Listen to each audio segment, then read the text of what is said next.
All right, welcome back to the show, folks, for round 3, as General Lucas Paris likes to call it. The third hour of the American Adversaries. Third hour of the American Adversaries 3-hour Sunday evening class.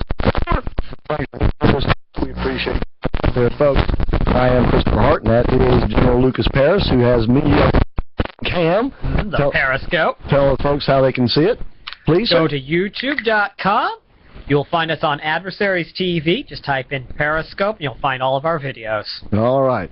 All right, folks, you get my good side. You catch my good side. I have you framed in a nice centered shot right now. I give you a little lead space in this direction. You look great. And you can't even see my bald spot, so it's great. Hey, under this light, we all look really good, too. That's right. Especially me, because you can't see me. You can see, but you can hear Lucas. And, of course, Jeff Sinnis is on the bridge, and we'd love to hear from you at 407-774-8255.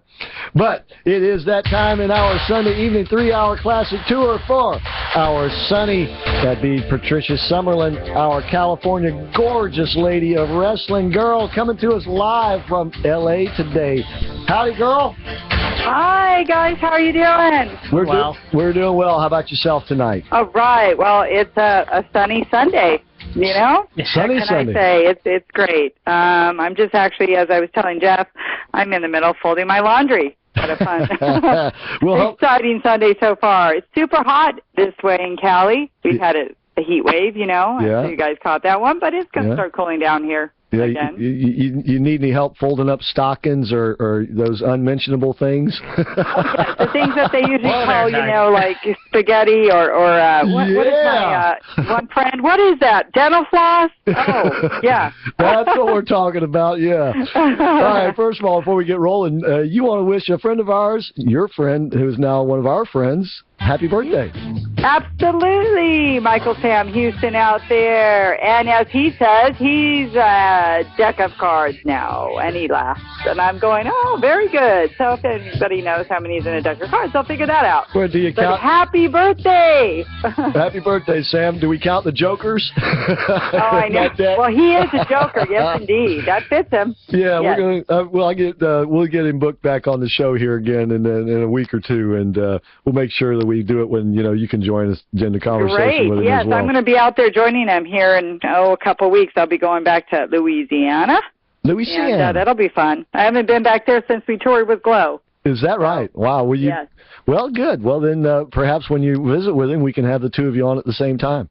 Oh, yeah, that'd be fun. Yeah, it would be. It would be. So happy birthday to our very own Sam Houston, Michael Sam Houston. All right. So, all right. Well, first of all, you know, the Democratic debate's coming up Tuesday night. What do you think's going to happen? What would you like to see happen? Well, you know, like I said, I like Hillary and Bernie, and Hillary's going to be right in the middle, on the forefront of that platform. Yeah. And it should be interesting. Yes, it should be. You know, we'll just sit back and wait and see. I think like a lot of my friends are doing, and they've told me as well. Well, I don't think, now you tell me if you think I'm wrong, but I don't think Bernie Sanders and Hillary Clinton are going to necessarily go after one another. No, they're not. Yeah, no. But I think right now, as it stands, I see it's going to be a close call and competitive all the way to the end on the Democratic side, yes. Yeah. I do. I think one thing that might be interesting is the other three guys, G.L.O.W., Martin O'Malley, and Lincoln Chafee.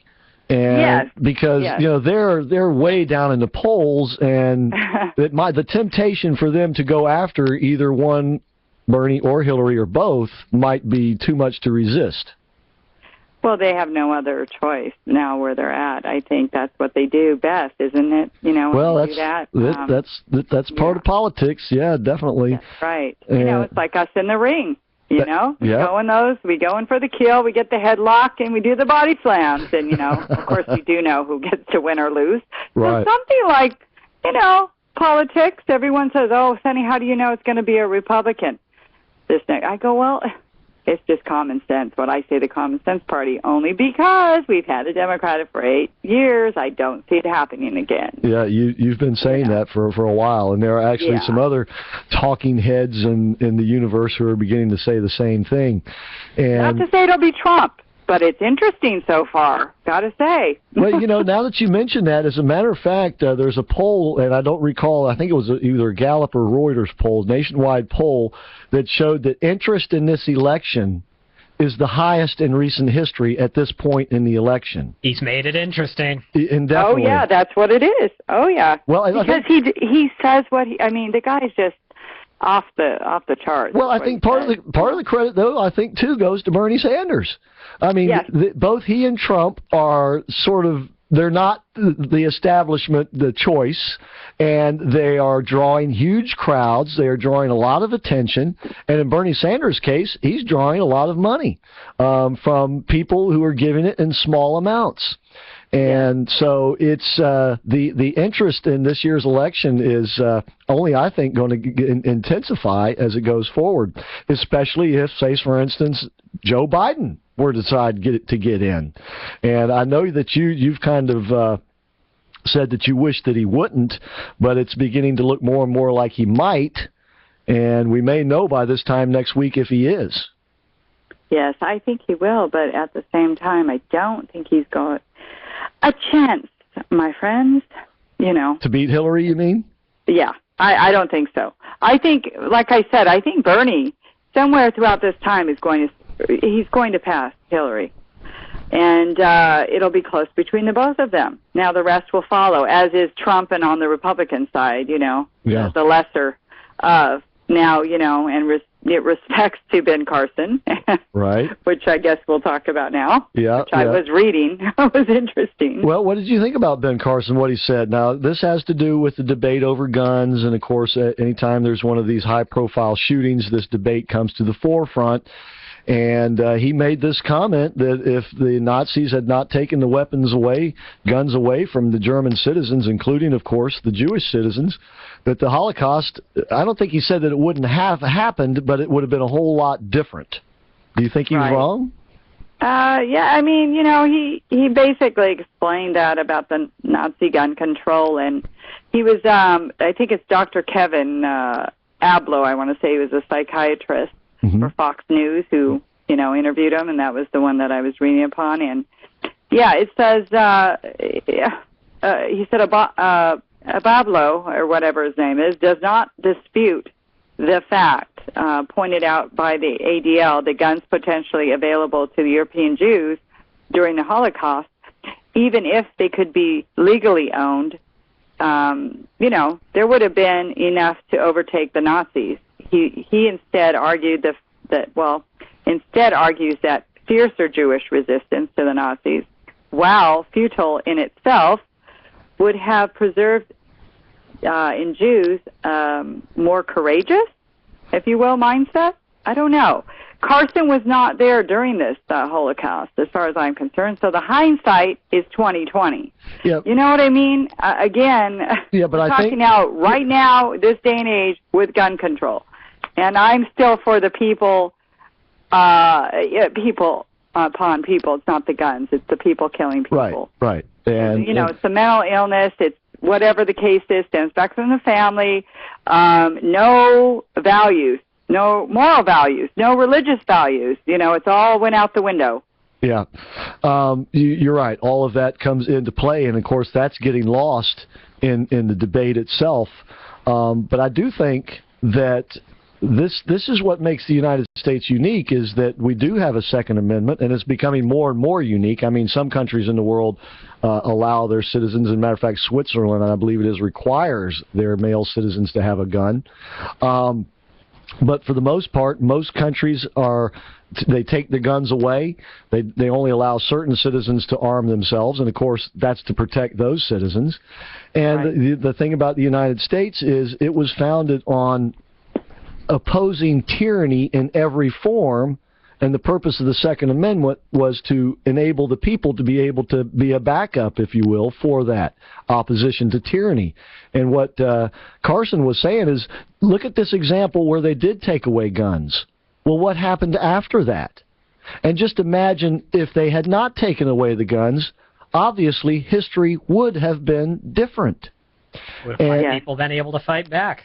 They would have been exactly. They would have been able to, yeah. And that would have emboldened them. It would have given them more courage, and it would have caused great, problems for Hitler, which is why he took the guns away to begin with. And that's, so what I think was significant about Carson's comments is it's taken the debate to a whole different level.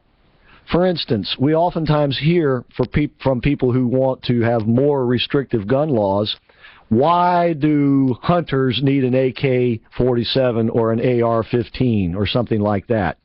And so what they're saying is the purpose of the Second Amendment is so we can go hunting. No, it's not. The purpose of the Second Amendment is so we can protect ourselves and protect our country, even if the people we need to protect it from are our own government. And so he's taken the debate to a higher level, and I think it's a more powerful debate. Yeah, I think it's certainly going to help him, that's for sure. Well, like I said, I've always liked him. He's a great speaker. If he does his due diligence in the political realm and dives in, he may surpass Trump here. It's going to be interesting. And again, they cannot say first black. This will be the second black president. If that no, it'll be the third, because wasn't it Chris Rock who said Bill Clinton was the first black president? Well, hey guys, I got something for you. You got to think about this one. What is white folk when they say, "Wow, look at him with them sagging pants"? Well, what does sagging mean, guys? Figure that out. Sagging. That'll leave you thinking. Nice, polite way of saying something else, but hey, since we're on that. Sure enough. Yeah, Sonny's got to have a joke in there. Yeah, Hey, real quick, once again, tell us about your diabetes walk and the cancer walks that you're participating in, and how some of our listeners can help you out. Sure. The diabetes walk is November 14th, and it is a 5K, so it is 3 miles. It's 19 miles throughout California from the southern region, but on the day of November 14th, it starts at 9 a.m. You check in at 11, you get to go and walk to participate for diabetes to help a cure. And it starts out in Griffith Park, which is Los Angeles, California. It's going to be a wonderful sunny day. I'm there.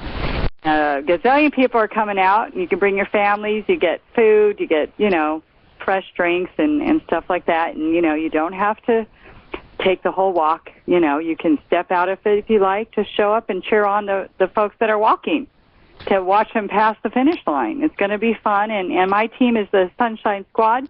Check me out on Facebook, Patricia Chambers Summerlin. I have plenty of them rolling through there, so you just tap in it, sign up, and boom, you're on. And you can virtual walk too as well. That's cool. So yes, and now we have a great event, cancer event, with Brian Sykoff, downtown Los Angeles, dressed to impress and be very scary. Ooh. I don't know what I'm going to be yet, guys. I think I'm going to be a sexy kitten. Oh, something boy. like that. Oh, but it will be a great event. Everybody's coming out for this one, and that is coming up this Saturday. All right. October 17th. Be there, 7 to 12, but though I think it'll go on till 2 probably. Oh, no doubt. By the way, that's how it works. Sonny's Facebook page is Patricia. That's with an S. Patricia Patricia Chamberlain. Chambers Summerlin. I know it gets confusing, guys. I Help me out. Help me out. Yeah, it's Patricia with a C, first of all. CIA, the last 3 on Patricia there, and then Chambers Summerlin. Gotcha. Okay, I'm sorry. Yes.